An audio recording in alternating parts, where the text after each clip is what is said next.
کیا یہ جج صاحب یا جنہوں نے یہ کیس کرایا اپنی بیٹی کے بارے میں، اپنی ماں کے بارے میں، اپنی بہن کے بارے میں ایسے کریں گے؟ انسانی غیرت کی بات کر رہا ہوں، دینی غیرت کی بات نہیں کر رہا ہوں۔ انسانی غیرت بھی منع کرتی ہے، اور وہ غیرت مند ہو یہ کام نہیں کرتے۔ عورتوں کے پیچھے، خواتین کے پیچھے، مخالفین کی بچیوں کے پیچھے نہیں جاتے۔ خداوند متعال نے قرآن مجید میں جو احکام، فقہی احکام ہمارے لیے اور سنت میں موجود ہیں بیان فرمائے ہیں، خود وحی کے ذریعے یا رسول پاک کے ذریعے سنت کی شکل میں۔ یہ حدود اللہ ہیں، اللہ کی حدود ہیں، ان کو عبور کرنا اور کراس کرنا گناہ ہے، گناہ کبیرہ ہے، جرم ہے خدا کی بارگاہ میں۔ فقہائے اسلام نے قرآن و سنت سے جو فتاوی ہمارے لیے بیان فرمائے ہیں استخراج استنباط کے جن احکام کا، اس میں کہا ہے کہ خاتون کا قول عدت کے مسئلے میں حجت اور معتبر ہے۔ یہ سب فقہائے اسلام کا فتویٰ ہے، اس میں کوئی اختلاف نہیں ہے کہ عدت کے مسئلے میں خاتون کا قول معتبر ہے اور حجت ہے، اس کو قبول کیا جائے گا۔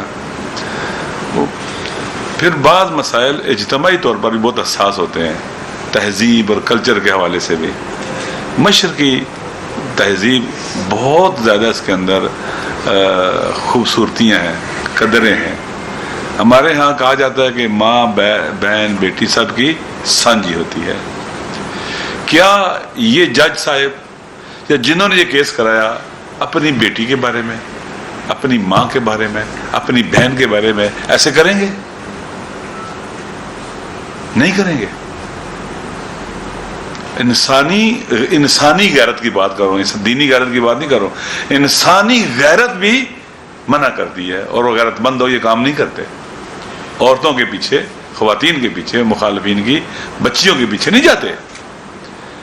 تو یہ جتنے بھی اللہ کے احکام ہیں ناموس خدا ہیں، یہ دینی غیرت سے تعلق رکھتے ہیں۔ ان کی مخالفت بھی، ان کو پونتلے روندنا بھی بے حیائی ہے، جیسے آغا صاحب نے کہا، بے شرمی ہے اور بے دینی ہے۔ آپ نے سب کو پتہ ہے، ہر ایک کو پتہ ہے، اگرچہ یہ ہمارا موضوع نہیں ہے، ہم تو حکم شرعی و فقہی بیان کرنے کے لیے یہاں بیٹھے ہیں، لیکن سب کو پتہ ہے کہ یہ جو سیاسی جنگ ہے یہ آپ گھروں تک لے گئے ہیں۔ سیاسی مخالفین کے خلاف آپ لڑائی گھروں میں لے گئے ہیں، ان کی خواتین تک، بچیوں تک لے گئے ہیں۔ آپ نے کوئی کسی قسم کی حد چھوڑی نہیں ہے جس کو آپ نے کراس نہ کیا ہو، اور ایسی ایسی چیزیں اب ٹیلی ویژن پر آتی ہیں کہ انسان کا سر شرم سے جھک جاتا ہے، یار یہ کیا ہو رہا ہے۔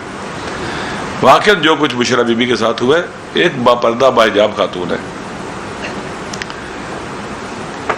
آج تک کسی نے انہیں بے پردہ ہم نے نہیں دیکھا۔ جب سے عمران خان صاحب سے شادی ہے، ہم تو پہلے جانتے نہیں تھے۔ پاکستان سے باہر بھی اگر گئی ہیں تو باحجاب اور باپردہ گئی ہیں، اور ہر جگہ نہیں گئی ہیں سوائے مکہ مدینہ کے۔ ان دو جو حرمین شریفین ہیں، عظیم مقامات ہیں، ان کے علاوہ وہ اپنے شوہر صاحب کے ساتھ، خان صاحب کے ساتھ دنیا کے کسی اور ملک میں بظاہر مجھے نہیں پتا، ممکن ہے گئی ہوں، نہیں گئی ہیں۔ ایک باحجاب خاتون، حجاب خود ایک ویلیو ہے، قدر ہے اسلام اور دین کے اندر، آپ اس کو رسوا کر رہے ہو، کیوں ایسے کر رہے ہو؟ پھر ایک خاتون کو، اسی وجہ سے پورے پاکستان کی خواتین ان کے مخالف ہیں، اکثریت۔ انہوں نے بشرا صاحبہ کی توہین کی ہے، وہ کہتی ہیں ہم سب کی توہین کی ہے انہوں نے، پورے پاکستان کی خواتین کی غالب اکثریت کہتی ہے کہ انہوں نے ہماری احانت کی ہے۔ آپ نفرتیں کہاں کہاں تک لے کے جا رہے ہو؟ کم از کم جہاں حدود الہیہ کا تعلق ہے وہاں قدم نہ رکھو، جل جائیں گے تمہارے پاؤں۔ اس لیے ہم اس تمام کے تمام ایپیسوڈ کی مذمت کرتے ہیں۔ پھر جو جج صاحب ہیں، مجھے نہیں پتا وہ دین کتنا جانتے ہیں، قرآن پاک ترجمہ کرنا قرآن کا آتا ہے نہیں آتا انہیں، مجھے نہیں پتا۔ آیا فقہ کتنی پڑھے ہوئے ہیں، اصول فقہ کتنی پڑھے ہیں، آیا خود احکام شرع کا استنباط کرنا جانتے ہیں جب کسی سے نہیں پوچھ رہے ہیں، خود فقیہ ہیں، احکام شرع کے استنباط کے لوازمات کیا ہیں انہیں پتہ ہیں۔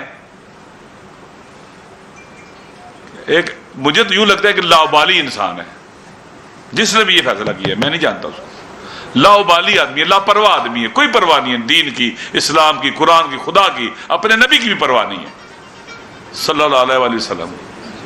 کیونکہ اگر ذرا بھی خیال ہوتا تو دینی معاملات میں ایسے نہ گھستے. چور بھی کسی گھر میں گھسے نا قرآن سامنے آ جائے نا احترام کرتا ہے. ڈاکو کسی گھر میں گھسے نا قرآن سامنے آ جائے احترام کرتا ہے. یہ تو چوروں ڈاکوں سے بھی کے گزرے. حدود الہیہ، احکام الہیہ یہ ناموس دین ہے. ان میں قدم رکھنا، وارد ہونا، ان کو چھیڑنا اور ان کو لاپرواہ ہو جانا، ان کی طرف پشت کر دینا، یہ درست نہیں ہے. ایک اسلامی ملک میں جس میں لکھا ہوا ہے کہ قرآن و سنت سپریم ہے، حکمیت اعلیٰ اللہ کی ہے، اللہ کا حکم چلے گا، حکم الہی اللہ کا حکم چلے گا. اس مسئلے میں اللہ کا حکم نہیں جاری ہوا ہے. فیصلہ کیا گیا ہے حکم کے خلاف دانستہ طور پر، جانتے بوجھتے، خود کرے یا پریشر میں کرے، اس کا کیا اس کا دین ہے، اس کا ہم سے اشتباہ ہوا ہے. بتائیں کہ کس نے پریشر ڈالا، کس نے سرزد کروایا ہے جو قرآن کی خلاف ورزی کی ہے، احکام دین کی، اللہ کے حکم کی خلاف ورزی کی ہے. واقعا خطرناک ہے. یہ ہوش ان کی چیک کرنا چاہیے کیا یہ ہوش و حواس میں تھے جب یہ کام کر رہے تھے. کیونکہ اللہ کے مقابلے میں ایک جو کلمہ پڑھتا ہے لا الہ الا اللہ محمد رسول اللہ کہتا ہے، کلمہ پڑھتا ہے، اللہ پر ایمان رکھتا ہے، بہوش و حواس اللہ کے مقابلے میں نہیں کھڑا ہوتا ہے. غفلت کی شکل میں کھڑا ہو سکتا ہے. جس کے اندر کمزور ایمان وہ بھی غفلت کی شکل میں اللہ کے مقابلے میں کھڑا ہوگا. اللہ کے مقابلے میں ایسے نہیں آ سکتا جانتے بوجھتے. لہذا یہ غلط کام ہوا ہے اور مجھے امید ہے کہ جو عدالت عالیہ اس کو ٹھیک کرے گی اور بعد میں سدباب کرنے کے لیے اقدامات بھی کیے جائیں گے تاکہ لوگوں کی ماؤں بہنوں کو ایسے نہ کسی ڈر جائے. ابھی یہ ٹرینڈ بن جائے گا، 6 سال ہو گئے، 10 سال ہو گئے، طلاق ہوئی ہے جی، اب وہ ناپسند کرتا ہے، کسی اور جگہ شادی ہوگی، اس بچے کی اللہ نے اس کو حق دیا طلاق کے بعد شادی کرنے کا. خالق کائنات نے حق دیا ہے. بڑی بڑی شخصیات تاریخ میں ملتی ہیں، خواتین، بڑی عظیم خواتین ہیں بعض، جنہوں نے بیوہ ہونے کے بعد دوسری شادی کی ہے. طلاق اللہ نے اس کا حکم دیا ہے، جائز ہے، مشروع ہے. بہت سی بچیاں ایسی ہیں جن کی زندگی تباہ ہو رہی ہوتی ہے، طلاق لینا ان کا حق بن جاتا ہے، نہیں زندگی گزار سکتی. بہت اسلام نے آئلی خانوادگی سسٹم کو باقی رکھنے کے لیے احکام بنائے ہیں، بہت زبردست اور پروگریسو احکام ہیں قرآن مجید میں اور سنت کے اندر جو اللہ کی طرف سے آئے ہیں کہ ہماری فیملی کا سسٹم مضبوط رہے، یورپ کی طرح ٹوٹے نہیں، بکھرے نہیں. تو چلیے طلاق حکم الہی ہے، قرآن مجید میں موجود ہے. تو طلاق لے کر خاتون شادی کرتی ہے تو میرے خیال میں حق ہے. لوگوں کی بچیاں ہیں، کتنے جو جانتے ہیں، کتنے کو نہیں جانتے، ان کے گھروں میں اس طرح کے حادثات اور واقعات رونما ہو جاتے ہیں. لہذا یہ اس طرح سے عدت کے مسئلے کو ایسے چھیڑنا، یہ تو پھر ہر گھر میں مسئلہ بنے گا. سب لوگ جائیں گے کورٹوں میں، یہ مسئلہ ہو گیا جی، عدت نہیں گزاری تھی، شادی کرنی تھی، تنگ کریں گے. شارع مقدس جو ہمارا خدا ہے وہ حکیم ہے، اس نے جتنے بھی احکام صادر کیے ہیں اس کی حکمت سے سرچشمہ اس کا، ان کی اللہ کی حکمت ہے، وہ جانتا ہے خدا کیا ہوگا. لہذا نے کہا قول المرأہ حجت، کلی منافع کو سامنے رکھا جاتا ہے. عدت کے مسئلے میں خاتون کا قول حجت ہے، یعنی معتبر ہے، وہی قبول کیا جائے گا، معنی یہ ہے.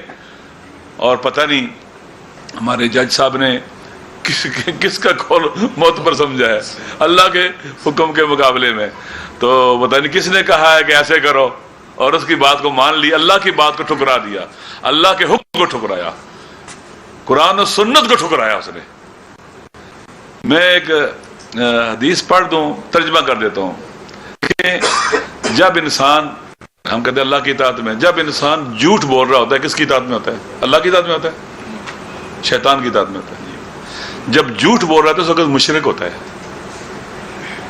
جب گناہ کر رہا ہے اللہ کی اطاعت میں نہیں رہتا، اس وقت شیطان کی اطاعت میں چلا جاتا ہے، وہ مشرک ہوتا ہے، اس وقت موحد نہیں رہتا، ایمان سے خارج ہوتا ہے. وہ مشرک ہو گیا تو کتنا کر رہا اس کا ایمان پھر، ان شرک لظلم عظیم. لہذا یہ بات واقعا یہاں تک پہنچی، افسوس ہے. میں تو کہ ہمیں پریس کانفرنس کرنی پڑ رہی ہے، ہم بیٹھے ہیں، ہم باتیں کر رہے ہیں. یہ مسلمان معاشرہ ہے، لوگ دیندار ہیں پاکستان کے، قرآن سے عشق کرتے ہیں، محبت کرتے ہیں. دنیا میں سب سے زیادہ اسلامی اقدار، قدروں، قرآن سے محبت پاکستان کے لوگ کرتے ہیں. کہیں واقعہ ہو پاکستان قرآن کے خلاف، سب سے پہلے پاکستان کے عوام اٹھتے ہیں. دیندار ہیں، متدین ہیں، اللہ کے دین سے محبت کرتے ہیں لوگ. اس معاشرے میں ایسا ہو جائے افسوس کا مقام ہے. مجھے امید ہے کہ اس کی اصلاح کی جائے گی، ٹھیک کیا جائے گا، اور اس چیپٹر کو ہمیشہ کے لیے بند کیا جائے گا.